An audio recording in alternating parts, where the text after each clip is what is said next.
The following program is appropriate for all ages and sensory friendly.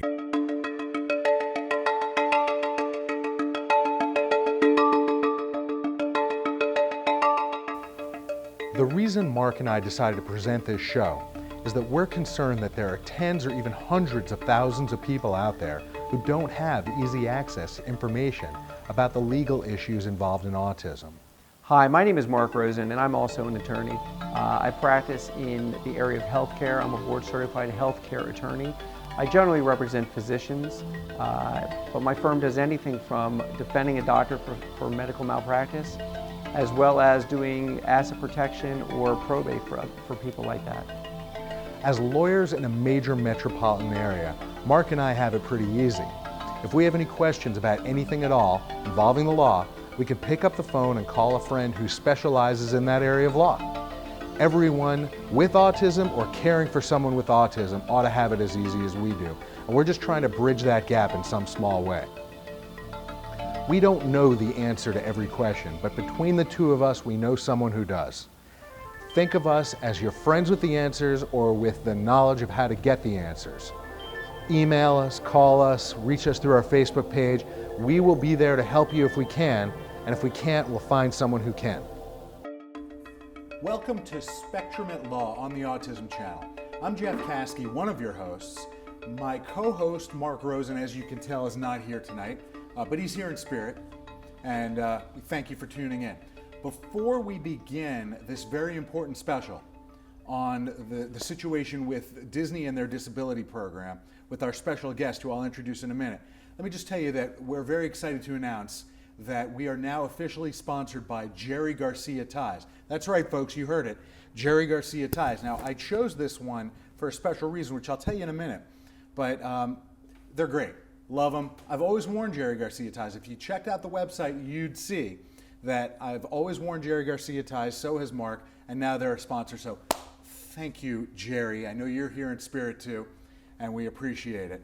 But I'd like to introduce my special guest, Andy DeGali. Andy is a lawyer based in Tampa, Florida. And Andy is also wearing a Jerry Garcia tie, I am. which is a great thing. And because Andy did his homework, and he went to the website and saw that we wear Jerry Garcia ties on this set. Andy already had his own Jerry Garcia ties, and he chose one perfect for the set. Now, as I mentioned, I just told you a second ago that I was going to explain why I chose this one. I only have like 6 of them, though. You've got like a whole bunch of them. I've got tons of Jerry Garcia ties. Always have, always will. But the reason I chose this very brightly colored one is because the subject matter today is we're talking about the most awesome thing. We're talking about the happiest place on earth. That's what it's called, right? It's still called that. Walt Disney World. It's still all magic. It's all magic. Everything that goes on there is wonderful, right? It makes me happy to wear my Mickey Mouse watch. Doesn't it? Doesn't it does. give you just a great feeling? And everybody knows that Disney can do no wrong. I mean, that's the way a lot of people feel, right? That is the way a lot of people feel. Well, listen, viewers, if you were watching our earlier special that we did in October of 2013, you'd know that Disney had a policy for disabled guests, particularly for our people, autism, developmentally disabled people. They had a policy that was in place. We loved it. My family went. My child with autism, it was perfect for him. But then in 2013, they changed it. They did. And that had an impact on some people's lives. That had more than an impact. That changed the life of many, many autism families. I started getting calls from autism families right after that in October of 2013. As I got to know more about this issue, I learned that so many families with autism grew up with Disney being an integral part of the entire fabric because it was that park experience. Their autistic child exhibited a level of happiness and actual genuine joy for an uninterrupted period of time that the moms and dads just got such pleasure out of watching, and they never got an opportunity to do that. For so many of our folks, it meant everything to them. And I have clients who actually bought 50-year vacation clubs so that her daughter would be able to go somewhere until she was 66. And obviously that woman's very disappointed that she did that. So it changed overnight in many ways, and it has devastated a lot of families. Well, let's take a little step backward and talk about how you became involved with Disney in the first place. Before this autism-related case, there was another case. There was another one. I sued Disney before, and suing Disney is a challenge. It is a daunting task, and I didn't know I would do it again. What happened was a dear friend of mine who has a boutique practice for disabled persons in Los Angeles, Gene Feldman, called me about possibly looking into a situation for blind people who were going to the theme parks. At first, I was sort of reluctant, the suing Disney part. I had the same predisposition that everybody does. No, Disney doesn't do that to people like blind persons. It's Disney. So I had that mentality as well at first. He pushed me for a while. You got to meet my ladies. I met the blind ladies. I still love them. That was a class action, a little different than what we're doing now. But we became what's called certified for all the blind people in America who would visit Disney parks. The case went on for a number of years, obviously, and it ended in the spring of 2013. And it ended right before the news reports came out about an epidemic of abuse of the system at Disney. It was immediately after my work with Disney concluded. At that point in time, I didn't think I'd have a lot to do with Disney anymore because I have a lot of work to do. And the calls started coming in October, and I decided after some period of time that I would answer the calls and find out what there must be, where there's smoke, there's fire, and I'll hear these people out. So what duty does Disney owe to developmentally disabled people, or to the disability community in general? They owe, the Americans with Disabilities Act has been around for a long time. They owe the guests, all guests in the park with any kind of disability, a fair and equal experience, and they have to make reasonable accommodations to provide a fair and equal experience. Who says? The Americans with Disabilities Act says. And state laws also say in California for Disneyland and Florida for Disney World. So if a person comes to a park, I want to explain to the viewers who might not be aware of what their rights are or what the rights of their family members would be. When somebody goes to a theme park, and let's say, for example, there are those automatic wheelchairs or even just regular wheelchairs, whatever, those things are available. That's not out of the goodness of their heart? No, that's definitely not out of the goodness of Disney's heart. They have to provide reasonable accommodations. Historically, that's the aspect of this that's probably most troubling. Historically, Disney was, I think, the best in the world at it. And when I sued Disney for the blind community, I felt like when that ended in early 2013 that nobody knew as much as I did, at least on the outside. And when I went into that, I never during that entire experience called Disney evil or sinister or out to get anyone. I just felt like blind people had slipped between the cracks. Maybe they didn't recognize how many blind people they actually had in their parks. It concluded, it made me very proud of such a wonderful thing that blind people they genuinely have a much better experience now in the park and on the website than they did before.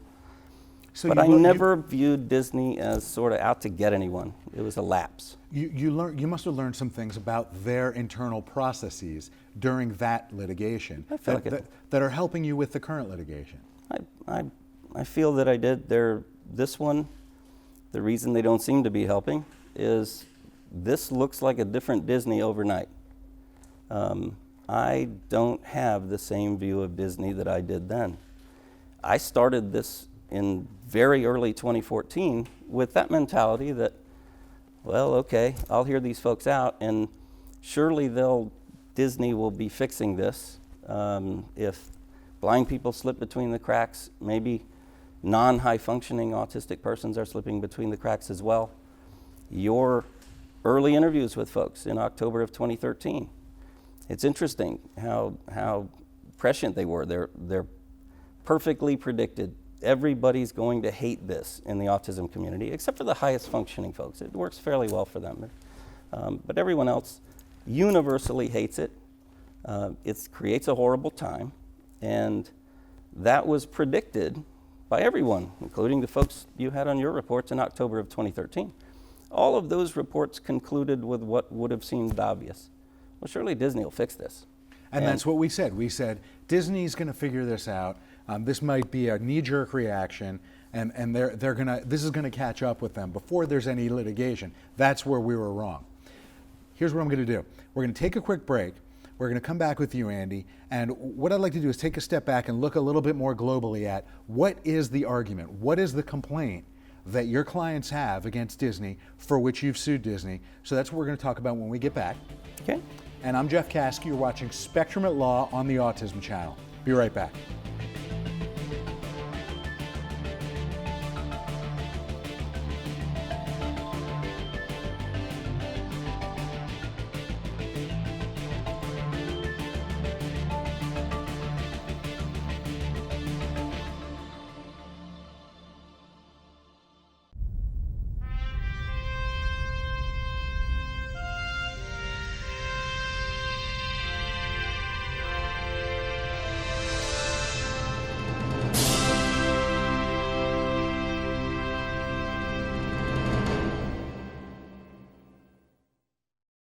I'm Francisco Urena, and I cover media and social media for the Autism Channel World News. In the last segment, Andy Dogali talked about our coverage of this issue from October of 2013. Your early interviews with folks in October of 2013. It's interesting how prescient they were. They're perfectly predicted. Everybody's going to hate this in the autism community. Our correspondent, Deborah Clark, was at Disneyland nearly a year and a half ago when this whole issue began.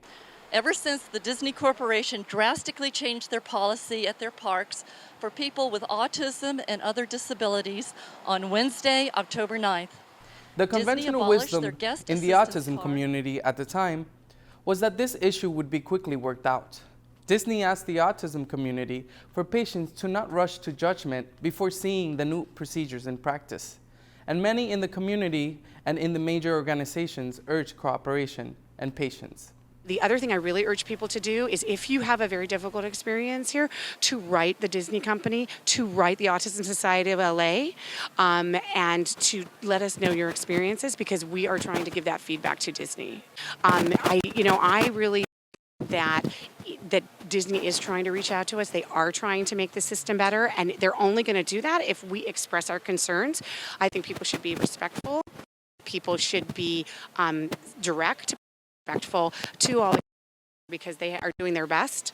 But we also see that it's going to be a challenge. This change is going to be a challenge, and we're hoping that they will continue to provide additional accommodations to families with kids with autism.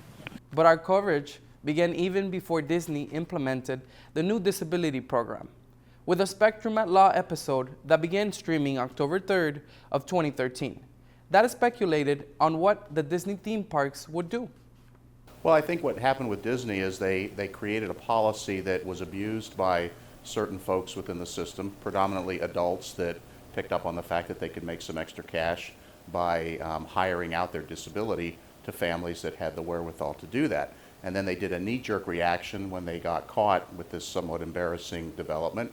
And now they're taking out a policy, or they're creating a policy that now adversely affects a segment of society that perhaps their people didn't think about. The kids that are coming to the park that can't stand in line, or that can't deal with the crowd and the noises and all that. They need to fashion a policy that deals with specific disabilities, not one size fits all that is going to get applied to everybody and then can in turn discriminate against kids. So Disney's problem is they overreacted to something in which they could have taken the privileges away from the adults that were abusing the system, or they could put in place a different type of policy for different kids or different disabilities and work it out that way. I think they haven't quite done it right yet. That early Spectrum at Law episode, number 3, is still available on the Autism Channel. Join me and our team at Autism Channel World News for continuing coverage of this issue and other news about the autism spectrum. Our channel is available on Roku and Panasonic Viera Connect, with other platforms under development now.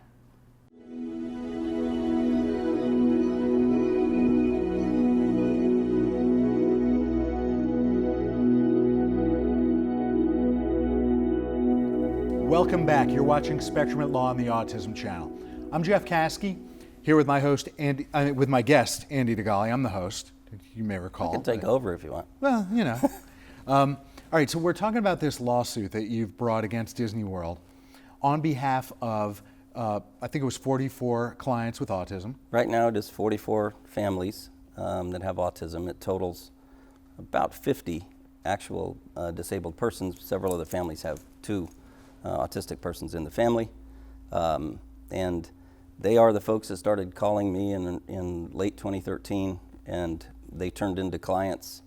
At some point along the way, I was in too far to get out, and I just had to help these people. So let's get to the nuts and bolts of this. What is the complaint? What is Disney doing? And feel free to contrast with what they used to do for the people who haven't been there lately.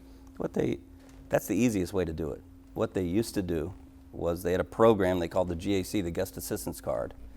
They had it for decades, and it worked tremendously well. It was a terrific program. It had a certain uniformity, but they recognized some flexibility in it. At some period, it essentially allowed you to not gain immediate access to every ride in the park. That is something early on some members of the public said disparaging things about members of the autism community as if they just want to jump the queue. It really is not about that. Under the GAC, they didn't jump the queue. They basically got what looks now like a fast pass admission. And it worked very, very well. Until they changed it. Well, they said they changed it because it was being abused. Right, and every time there's something good, there's going to be somebody who comes along and ruins it for everyone, right? They said that there were folks, a rented invalid problem, that people were actually paying persons with disabilities to escort them into the park. They would pretend to be companions and get to use FastPass lines all day, and indeed effectively. I mean, you know that there were, right? There were some. Absolutely. Yeah, I mean, it was advertised online that we have developmentally disabled people that will escort you. They called them tour guides. So it wasn't quite, the way you're framing it as renting them, although that's essentially what it was. But they would be guided through the park by somebody who got these special accommodations, and consequently the whole group would get to go through. So, but it was sort of a wink, wink, nudge, nudge. You pay this person and you get the free fast pass. And for whatever reason, Disney's program, it wasn't enforced so strictly that they made sure there was some connection between the disabled person and those companions. They didn't routinely limit the number of companions to a certain number. So the abuse, to the extent it was happening, they saw it for a period of time. They announced in 2013 that this DAS program was going to be the answer to that. DAS stands for Disability Access Service. And the concept behind it is a little different. It is that Disney's notion of fairness is that everyone should have to wait the same amount of time. But what we will do for people with cognitive impairments and developmental disorders is we won't make them wait in the line. We'll just make them wait the same amount of time, because that's fair and equal. So if you go to Space Mountain and it says 50 minutes, then you're told to come back in 50 minutes. You don't necessarily have to stay in the line. That's what they rolled out with this DAS service. Well, surely that seems fair. What's the problem with that? It seems fair at first glance. There are a number of aspects to it that simply do not work for the autism community. And Disney knew that when they released it. They knew this was going to have a terrible impact on only one community. It was going to be, with the exception of the highest functioning autistic folks, it was going to be members of the autism community. They knew it, they admitted it, they talked about it. The idea was, except for the highest functioning autistic folks, their special needs were going to have to be handled on a case-by-case basis. Those were the words. That is what ADA requires, an individualized assessment of someone's special need. The DAS did work for most folks and does.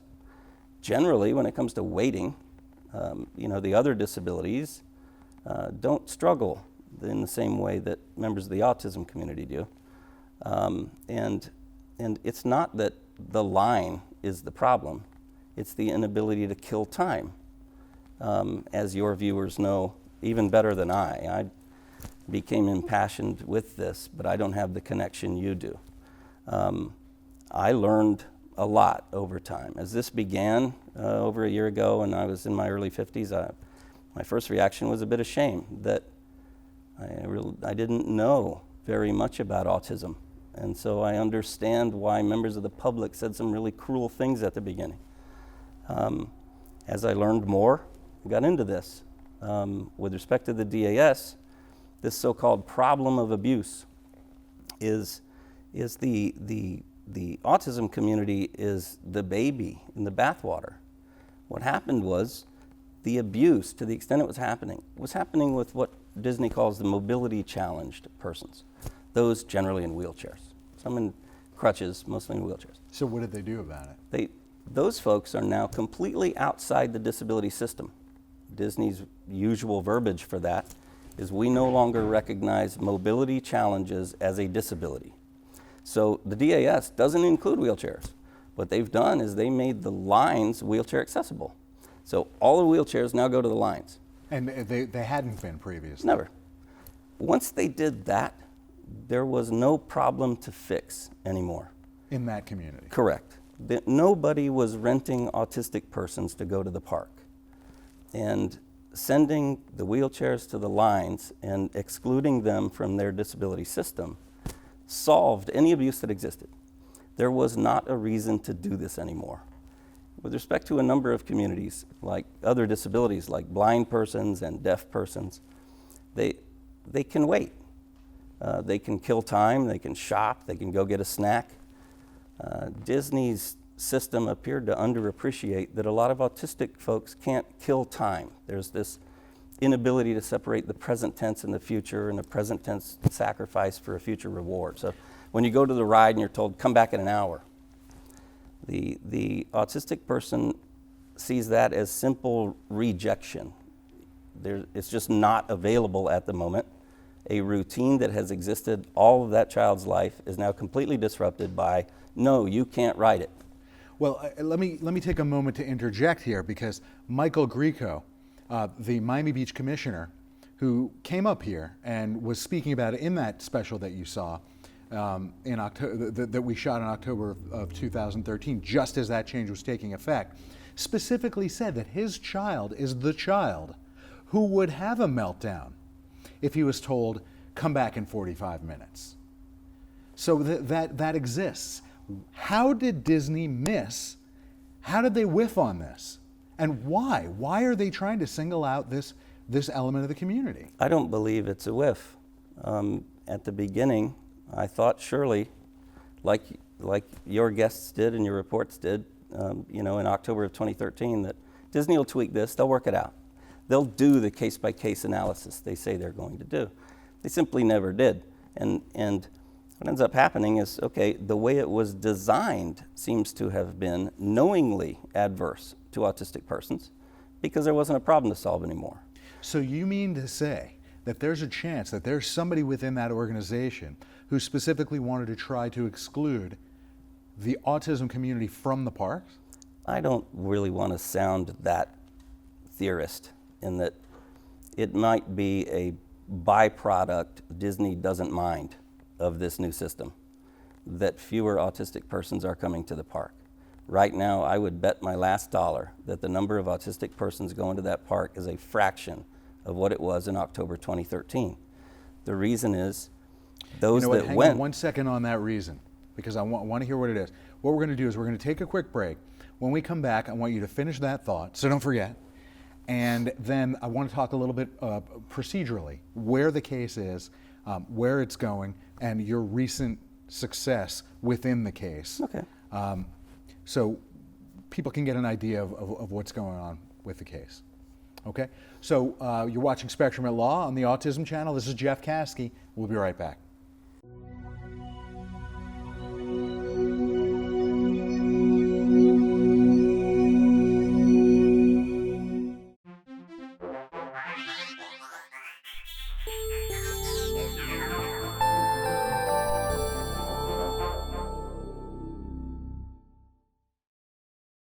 If you have a Roku set-top box or streaming stick, you can watch all the shows on the Autism channel for free. Here's how you find us on your Roku. We're looking at a typical Roku home screen. First, select Streaming Channels. That takes you to the channel store, and there, press the down button until you find the Kids and Family category. Then press the right arrow and then the down arrow some more to look through all the channels until you find our logo. And when you do, use the navigation buttons to highlight it and then press OK to select it. And you're taken to our page, where one of the selections lets you add the channel to your Roku player. That's all it takes to add us. It takes a little while to add us, but when the Adding the Autism channel pop-up disappears, we're suddenly a part of your channel lineup. If you walk back up through the menus and you wind up back at the home page, you'll find us. But we'll be down at the bottom of the list of channels, and we hope you'll want to visit us often, so you'll want us in a more convenient place. Here's how to rearrange the order of your chosen channels. When you find us on your home page, you'd normally press OK to select us, but to move us or rate us, press the star button, also called the asterisk, on your remote. That brings up a menu that lets you move the channel. Press that, and you can move our icon around on your home page until you find just the right place. Then press OK.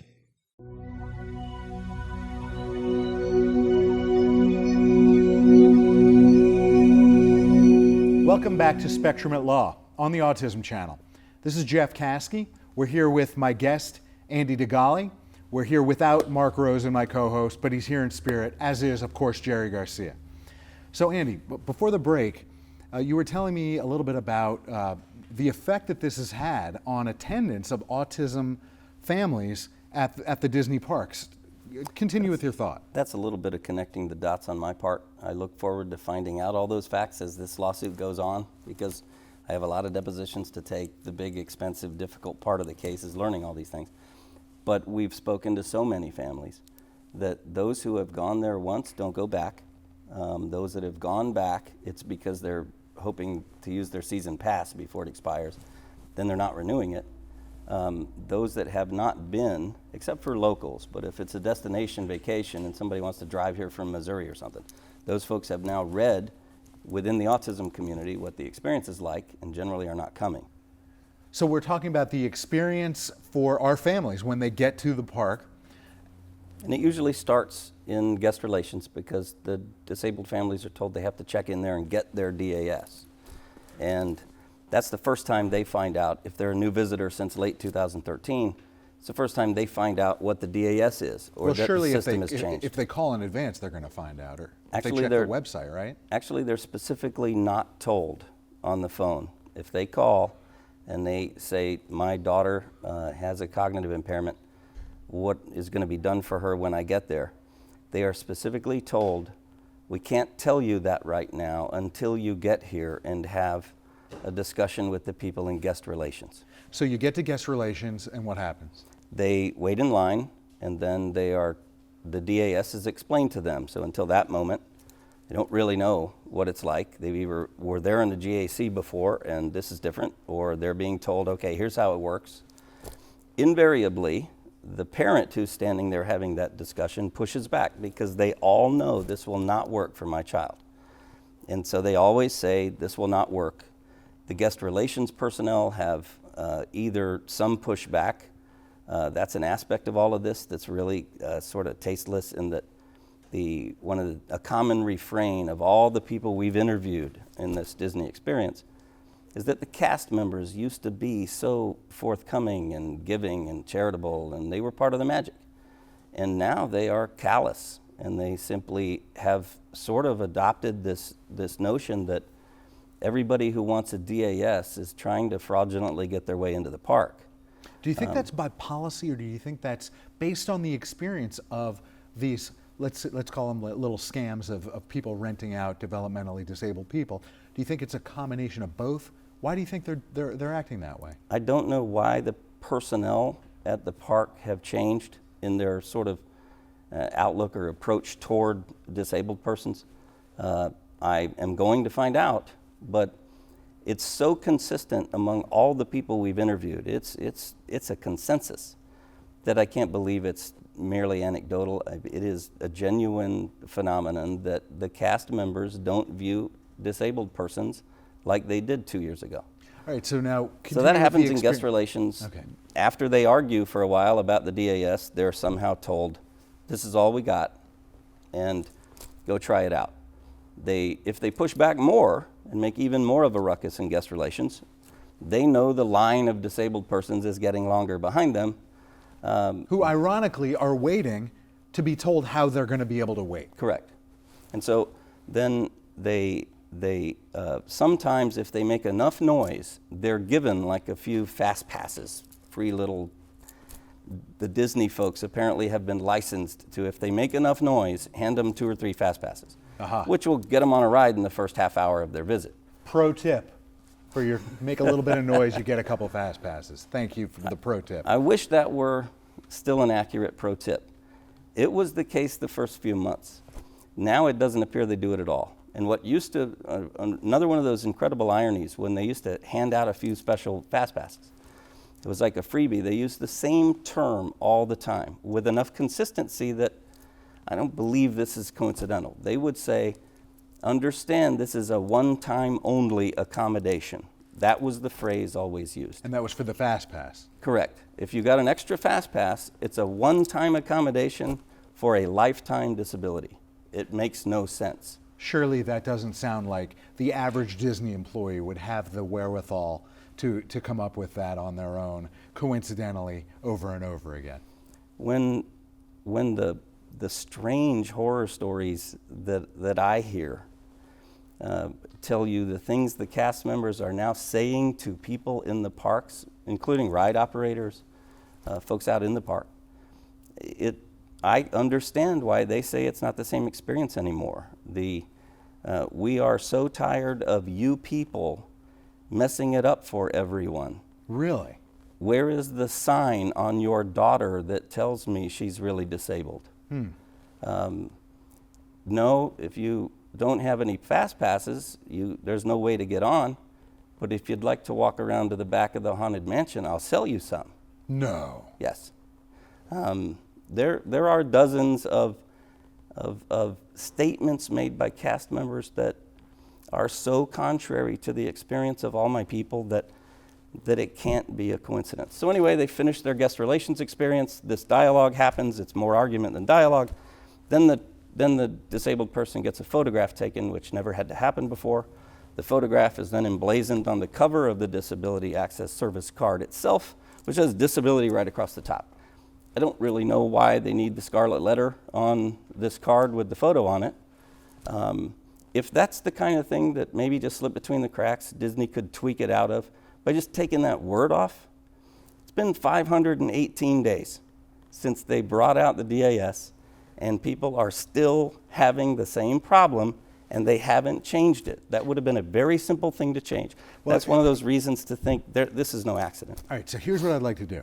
We're going to take a quick break, but when we come back on the other side, we're going to talk a little bit more about the experience in the park. I want to know a little bit from you about how the numbers of clients. I mean, how many people are calling you and contacting you, and what's your vetting process? And then we're going to talk about reasonable accommodations, and we're going to talk about what your clients are seeking from Disney World. Okay. So you're watching Spectrum at Law. This is Jeff Caskey. We're here with Andy DeGali, and we'll be right back.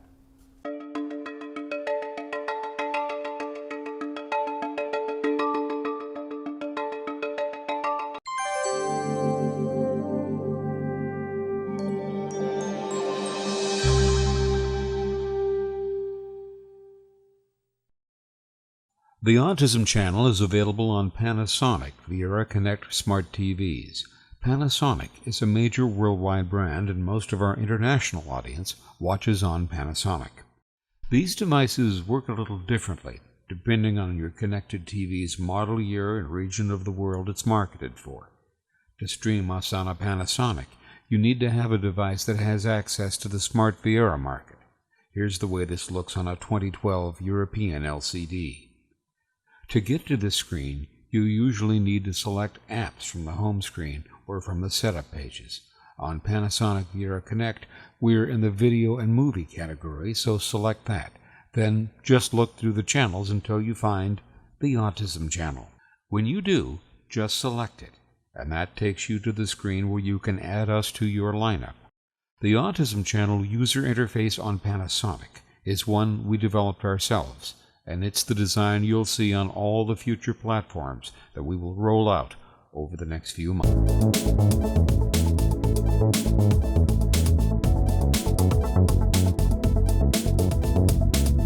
We're back on Spectrum at Law, here with my guest, Andy DeGali, and of course, Jerry Garcia. So Andy, we were talking about the experience at the parks, and we've gotten about halfway through that, I guess.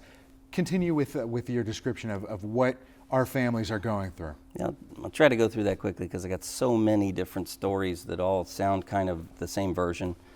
Folks leave guest relations. One common thread among all of the autism families that have called us is the need for routine in the experience.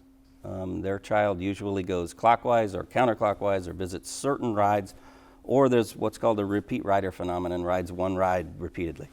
That need for routine and disrupting it appears to be the thing that causes more disruptions than anything. Absolutely. And more meltdowns than anything. Sure. When folks are pushing back inside guest relations, it's about, well, my child needs to go to Pirates first. And, well, you can go to Pirates first, but then you might have a 90-minute wait before you can go Before on you Pirates. go on Pirates. And while you have the wait with the DAS, you can't go on anything else. You can only get one time at a time. Right, because So- if you don't have it initialed and crossed off, they're not going to let you even sign up for another ride. So Disney actually put things on their website, and they have some materials, and folks in the park will actually say things like, well, take your child shopping and go get an ice cream cone. And there's a real underappreciation for that ability to use idle time for the autism family, and that causes a lot of pushback. And anyway, they go into the park, they go to the ride. If they can't go in the same routine they've gone in for 10 years, it's likely to be a meltdown there. Then when they finally get to the ride, they experience that rejection, which makes no sense to them in that they're at the ride. That's one of the odd things about the DAS. You have to go all the way to the ride to be told you can't ride it and come back in 90 minutes. That causes meltdowns at those locations, just as these dads and moms told the folks in guest relations in the first place. Right. Invariably, these experiences are keeping the visit to a short duration. We have had folks that stayed 3 hours and actually went on nothing. And 2 rides or something like that is fairly common. So if there is some nefarious plan within Disney, and we're not saying there is, but if there is, certainly they're actually executing that plan well. I think so. I expect to be able to prove that because nothing else makes any sense. So the visit's terminated eventually. Sometimes 0 rides, maybe sometimes a few. Go out to the parking lot, probably disappointed, right? Very.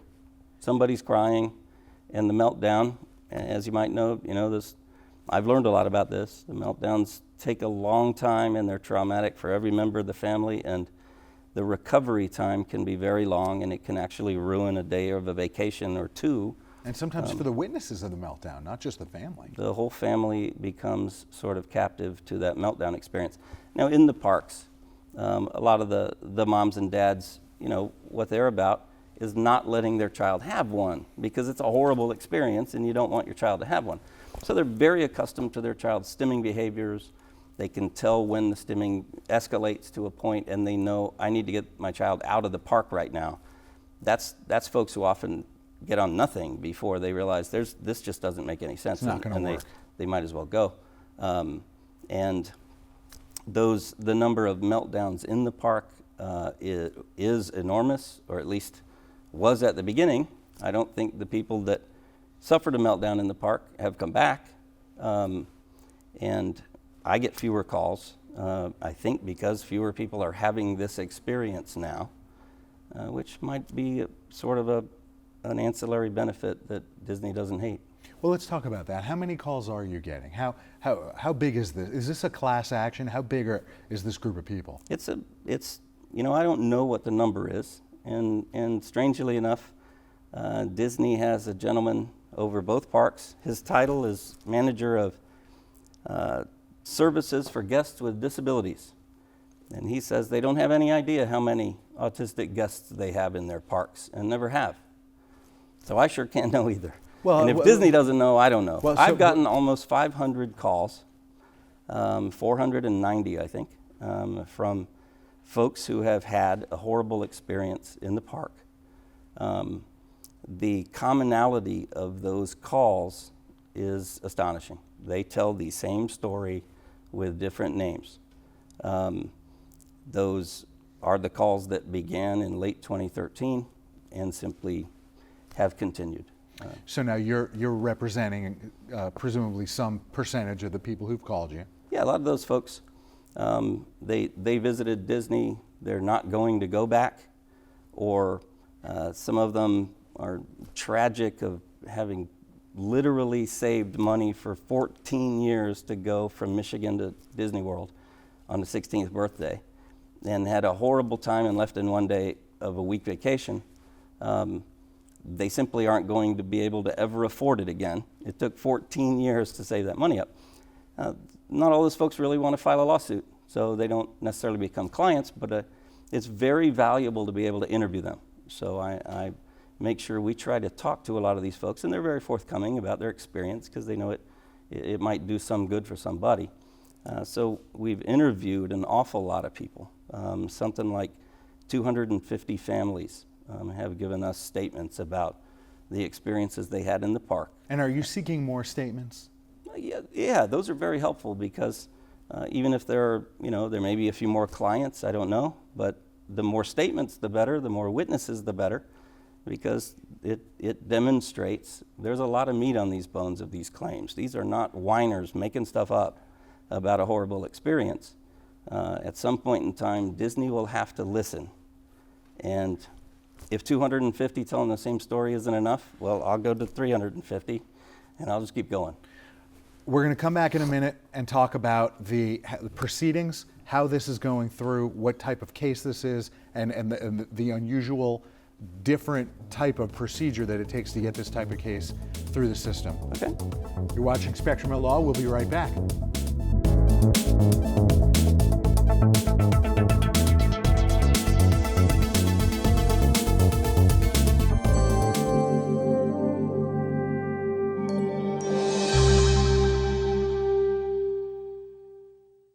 This week on the Autism Channel World News, Francisco Urena will look at autism awareness and autism acceptance on social media. Nancy Quinones will report on a sensory-friendly ballet. Daniil Hill has details on this year's National Autism Conference, and I'll report on a possible connection between autism and asthma. All on the next edition of the Autism Channel World News that starts streaming this Friday.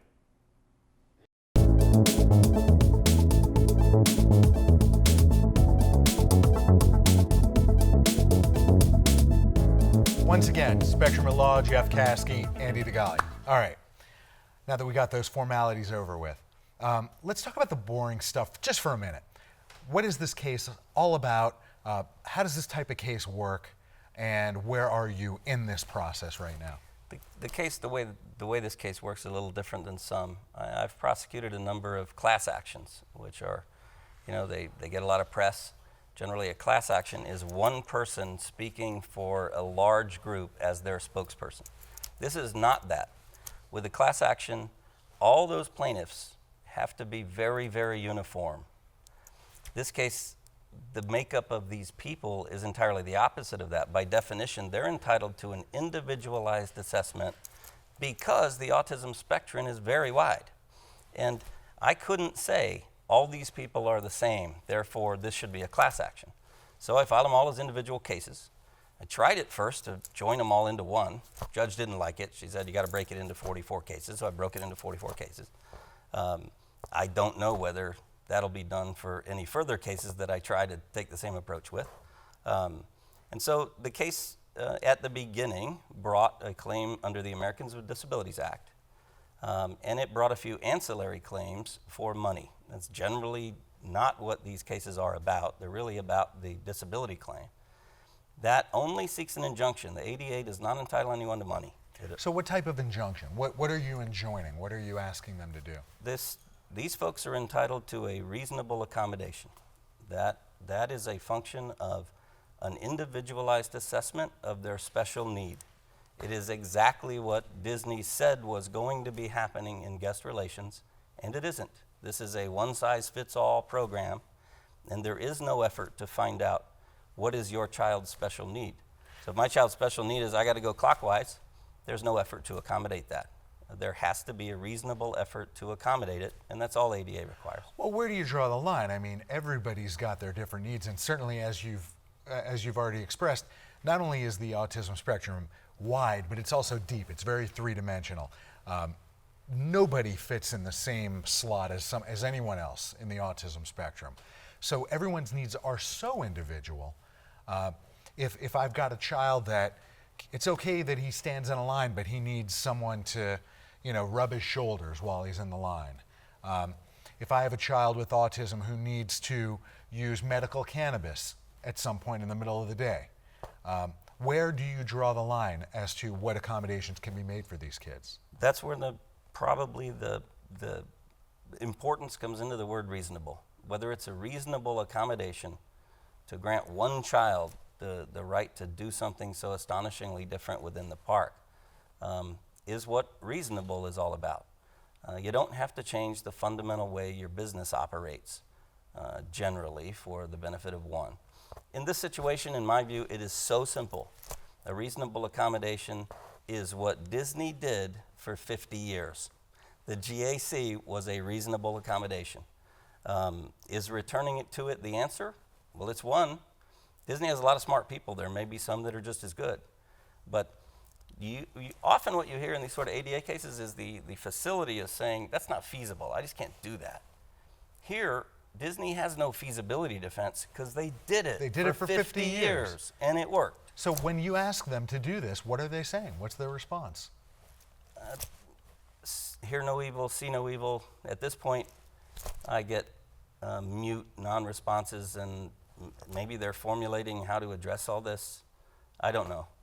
But I have yet to hear some cogent effort to explain this other than the most recent was the gentleman I mentioned, manager of services for guests with disabilities at both parks, that he remains very proud of the DAS. Hasn't really become familiar with the fact that there's sort of an uprising against it or a sort of a loud noise in any disability community that it's not working. He hasn't heard that. That's the only thing like an explanation I've gotten. Well, I sort of took you off of your line of explaining how the case is coming along. So just to get back to that, where are you right now? We sued under ADA and had the ancillary claims like breach of contract to get your money back that you wasted on a vacation. Now, those are state claims. Correct. And then one claim not included in the Florida cases is the Florida Civil Rights Act. The Disneyland cases, there's a California Civil Rights Act. They do have that claim. The reason the Florida Civil Rights Act claim is not in the initial complaint is we have an extra procedure where you have to give notice to the state for 6 months before you can sue somebody under the Florida Civil Rights Act. So we went in and sued them, but we gave this notice. We wait for 6 months to pass. Usually the commission, it's the Florida Commission on Human Relations, usually they don't do anything. They appear to be folks that try hard, but they don't usually issue any findings. They have 180 days to issue findings. If no findings are coming out, usually you started the process because you want to bring some claim against somebody. The 180 days runs and you file your suit. In this case, that's the way the first quite a few went. I just waited for the 180 days to pass, then withdrew so we could file our Florida Civil Rights Act claim. More recently, quite recently, at least became public, is that the commission did issue findings as to 5 of these folks. Really? That's unusual. It is very unusual.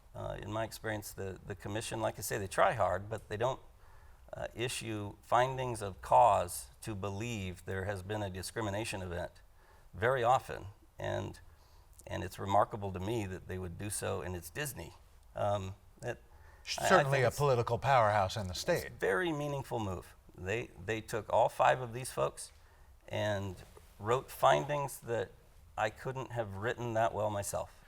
Nice. They were, you can't have a one-size-fits-all policy. This child was given no individualized assessment. You instead imposed a blanket remedy for an individual need. So what does that do to help you going forward? It doesn't actually, it's not a legally binding instrument. It gives you the opportunity, if you want. You can go off in a state agency and prosecute your claim in an administrative procedure that way. That wasn't really what this one was about, because I already filed the suit. This wasn't going in administrative action. This was just leave to now add the civil rights actions. So we're adding the civil rights actions. The fact that that finding was reached doesn't add anything to the case itself substantively. More intangibly, it has to mean something for Disney, because it's a loud and clear confirmation that my clients aren't whining. This is absolutely an injustice. And it's just, I am so surprised and pleased that our state did this, that agency issued these findings. It's very unusual, and I hope Disney is now listening. If I don't have enough lawsuits, or hundreds of people being interviewed by me isn't enough, if probable cause findings to believe discrimination is happening are being issued by the state, and that's not enough. By 12 people appointed by Rick Scott. Yes, it is a board I of said 12. that. Yes, you said that. And it is a board of 12 appointed by the governor. And the commission staff issues the findings first. And so, no, it doesn't have some sort of really concrete value in the case, except it's not winning the war. It's at least a skirmish. It is definitely ratification. Well, this has been fascinating, and there's certainly a lot more to come in the near future in this case. I wish you the best of luck. Thank you. On behalf of myself, of course, and the show and the channel, because we want to see done what needs to be done for our families. And I want to thank you personally for taking on this task, because I know that in some ways it can be thankless. This isn't tobacco litigation where there's going to be $1 billion verdict. You know, I still do represent a lot of corporations, but these families, I wish more lawyers got to experience helping folks like this. Well, please keep us posted. I'll do that. Thank you very much for coming. Thanks, Jeff. You've been watching Spectrum at Law here on the Autism Channel. Thanks for watching. We'll see you soon.